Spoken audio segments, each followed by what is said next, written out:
Δέος με το θαύμα της μοναχής Θαβορίας. Βρήκε το φως της όταν αγιογράφησε την Παναγία την Παραμυθία. Η μοναχή Θαβορία κατάγεται από την Κρήτη, αλλά πολύ νωρίς αφιερώθηκε στο Θεό και πήγε στο όρος Σταβόρο, όπου εκεί έζησε όλα τα χρόνια της μοναστικής της διαδρομής.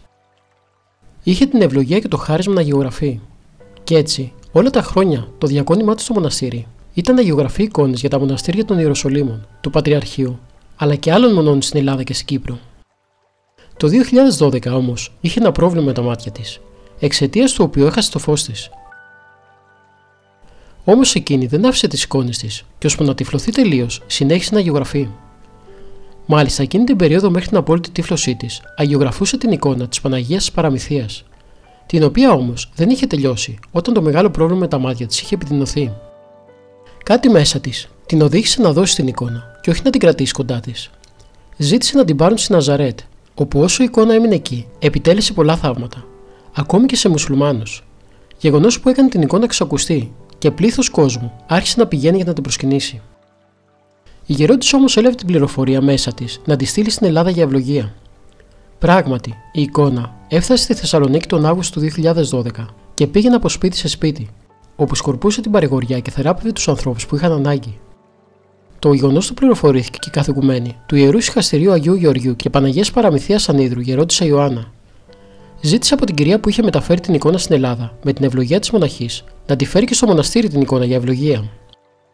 Η κυρία αυτή ανταποκρίθηκε στην παράκληση της γερόντισσας και έφερε την εικόνα στο μοναστήρι για λίγες μέρες στο πανηγύρι της Μονής στις 21 Ιανουαρίου του 2013. Την ημέρα που ήταν προγραμματισμένο να επιστρέψει η εικόνα στη Θεσσαλονίκη και την ώρα που κατεβάζαν οι μοναχοί στην εικόνα από τα κελιά στην εκκλησία, συνέβη το εξής θαυμαστό γεγονός. Χιλιάδες πουλιά, αμέτρητα πουλιά, συγκεντρώθηκαν και πετούσαν χαρούμενα ακριβώς πάνω από τη μονή. Κατά διαστήματα χωρίζονταν σε κοπάδια και κατέβαιναν στις ρεματιές, στα χωράφια και στους ελαιώνες της περιοχής, και μετά από λίγο όλα μαζί πάλι συγκεντρώνονταν πάνω από το μοναστήρι και συνέχιζαν το χαρούμενο πέταγμά τους, σαν ένα αόρατο χέρι να τα κατεύθυνε.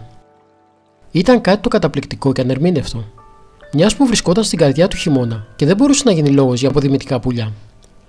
Όταν μάλιστα η εικόνα έφτασε μπροστά στην εκκλησία, όλα εκείνα τα πουλιά έπεσαν στο έδαφος, μέσα στους κήπους και στα παρτέρια της Μονής για να προσκυνήσουν τη μητέρα του Κυρίου. Το φαινόμενο που δεν είχε προηγούμενό του, ούτε επαναλήφθηκε κατόπιν, ήταν ένα σημάδι για την ευλογία που θα ακολουθούσε. Όταν το απόγευμα ήρθε η κυρία να παραλάβει την εικόνα και πληροφορήθηκε το θαύμα με τα πουλιά, ήχησαν στα αυτιά της τα λόγια της γερόντισσας Θαβορίας. Πάρτε την εικόνα στην Ελλάδα και η Παναγία θα σας δείξει που θέλει να μείνει. Δεν χωρούσε αμφιβολία. Το μοναστήρι ήταν το σπίτι της και εκεί ήθελε η Παναγία να μείνει. Έτσι και έμεινε. Από τότε η Ιερά Μονή πλουτίζεται και με δεύτερο θαυματουργό αντίγραφο της Παναγίας Παραμυθίας, προς μεγάλη χαρά της γερόντισσας Θαβορίας. Τη μοναχή τη συναντήσαμε στο όρο Σταβόρο και εκεί μας διηγήθηκε από πρώτο χέρι την ιστορία που έγινε γνωστή παντού. Μάλιστα η μοναχή Θαβορία, μετά την παραμονή της εικόνας στο μοναστήρι στη Θεσσαλονίκη, είδε το φως της και μετά από αυτό τραγούδισε ένα τραγούδι, το οποίο εμπνεύστηκε η ίδια και έγινε γνωστό μέχρι και στην Κίνα. Η μοναχή Θαβορία σήμερα, έχοντας πια το φως της, συνεχίζει να αγιογραφεί και να ευχαριστεί την Παναγία που τη χρησιμοποιήσει για να κάνει τόσα θαύματα. Στο όρος Σταβόρ σήμερα, στο όρος της μεταμόρφωσης του Κυρίου, όπου μονάζει η ίδια, πλήθος κόσμου την επισκέπτεται για να ακούσει το τραγούδι της και την ιστορία της.